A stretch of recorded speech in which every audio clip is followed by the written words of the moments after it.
प्रथम सोमवारची शिवामूठ आपण अर्पण करणार आहोत ती आहे तांदूळाची। शिवामुठीचं जे काही धान्य दर श्रावण सोमवारी सांगितलं जातं ते धान्य पहिले स्वच्छ निवडून घ्यावं, स्वच्छ करावं आणि त्यानंतर मूठभर धान्य आपल्या हातात घेऊन शिवलिंगाला अर्पण करायचं असतं। कारण ज्ञान असो, धन असो, अगर धान्य असो ते वाढल्याने जास्त वाढत असतं आणि म्हणून परोपकाराची वृत्ती आणि संस्कृती ही जोपासली जाते या शिवामूठ व्रतातून। ही मूठ अर्पण केल्यानंतर अनेक प्रकारचे प्रश्न आपल्याला उद्भवू शकतात। सर्वात प्रथम शिवामूठ अर्पण कशी करावी। दुसरा प्रश्न, शिवामूठ अर्पण करून झाल्यानंतर त्या धान्याचं नेमकं काय करावं, असे प्रश्न येतात। त्या प्रश्नांचे उत्तर देताना शिवामूठ अर्पण करताना 3 प्रकारे अर्पण करता येईल। सर्वात प्रथम मूठभर धान्य घेतल्यानंतर आपण जो अर्पणाचा मंत्र आहे तो सामूहिक म्हणून झाल्यानंतर अंगठ्याच्या साहाय्याने अशी आपण शिवलिंगावर अर्पण करू शकतो। या शिवामूठ अर्पणाच्या पुण्याने आपल्या पितरांना सद्गती भेटत असते, म्हणजेच महिलांच्या सासरचे आणि माहेरचे दोन्ही पितरांना उद्धारगती मिळते। दुसरी पद्धत असते शिवामूठ अर्पण करण्याची, ही अशा पद्धतीने सरळ शिवलिंगांवर अर्पण केली जाते। याचं महत्व काय, जर आपल्या कुळावर देवी देवतांचा कोप असला, काही उग्र देवता हे कोपलेले असतील, कनिष्ठ देवतांच्या त्रास किंवा बाधा असतील त्या निवारण होतात, त्यासाठी शिवामूठ अशी अर्पण करतात। आणि तिसरी पद्धत म्हणजे काय, जर आपल्या कुळावर संत महात्मे ऋषीमुनी किंवा गुरूंचा कोप असला तो निवारण करण्यासाठी शिवामूठ अशा पद्धतीने करंगळीच्या साहाय्याने सोडली जाते।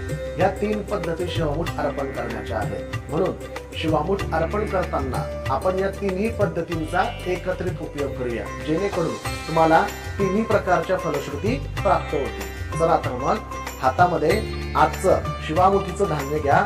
हे व्रत महिलांनी करायचं असतं, परंतु प्रतिनिधी रूपामध्ये आपल्या सर्वांना योग्य पद्धत दाखवता यावी या उद्देशाने हे व्रत आणि ही शिवामुष्टी अर्पण कशी करावी हे आपल्याला प्रात्यक्षिक दाखवत आहे। सर्वात प्रथम मूठभर असं त्या सोमवारचं धान्य आपल्याला घ्यायचं आहे।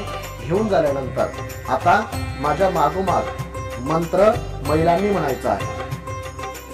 म्हणायचं, नमः शिवाय शांताय पंचवक्त्राय शूलिने शृंगी भृंगी महाकाल युक्ताय परमात्मने शिवा शिवा महादेवा माझी शिवामूठ ईश्वरा देवा सासू सासरा दिरा भावा ननंदा जावा भ्रतरा नावर्तीची असेल तर आवर्ती करवे देवा।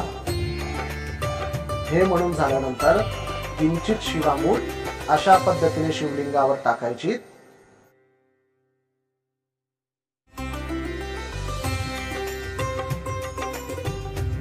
दुसरा वेळेस अशा पद्धतीने सोडायची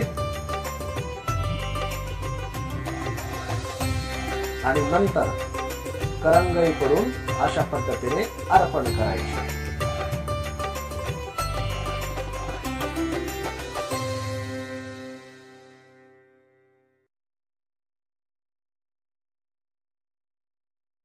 समजलं आपल्याला, एक मूठ धान्य आपण 3 प्रकारे अर्पण केलं, असं असं आणि असं, जेणेकरून पितरांनाही सद्गती, देवी देवतांच्या कोपांपासूनही मुक्ती आणि संततुल्य किंवा गुरुतुल्य व्यक्तीच्या कोपापासून किंवा अवमानापासून उत्पन्न दोषाची निवृत्ती, अशा 3 पद्धतीने आपण शिवामूठ अर्पण केली आहे।